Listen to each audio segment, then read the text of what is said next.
The federal government has restated its offer to dialogue with members of the Boko Haram sect on the condition that the group renounces violence. The National Coordinator of Counter-Terrorism and Counter-Insurgency in the Office of the National Security Advisor, retired Major General Sarki Bello, made the offer at the National Defense College in Abuja.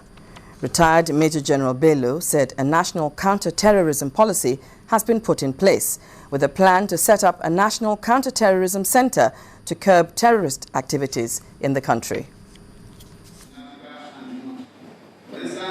The event was a visit by the capstone course of the National Defense University in the United States. The coordinator of the National Counter-Terrorism and Counter-Insurgency Office told the visitors that Nigeria is making significant progress in the fight against terrorism and is doing more to ensure that the insurgency is effectively curbed. A draft national counter-terrorism strategy, which will soon be approved by our president, has been produced. The idea was to have an all-embracing approach to handling counter-terrorism issues. It is worthwhile to mention that, in line with the best global practices to countering terrorism, NACTEST takes a comprehensive and holistic approach to counter-terrorism with its 5 work streams. General Bello expressed optimism that the ceasefire recently declared by the Islamic sect may be effective. He, however, said that members of the sect must renounce violence before any dialogue with the militants. The door has been opened. Credible leadership showing itself, genuinely wanting dialogue, government is ready for it. But then certain conditions have to be met.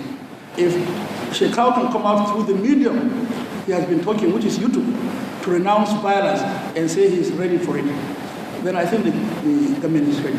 Speaking on Nigeria's operation in Mali, the Deputy Commandant of the National Defense College said beyond restoring the territorial integrity of Mali, key to Nigeria's participation in Mali is to contain the influx of extremists back into Nigeria. Apart from the need to save Mali from its own, we have a primary interest there to make sure that we contain what is coming up back to Nigeria, especially in terms of armed trafficking, training, and the rest of them.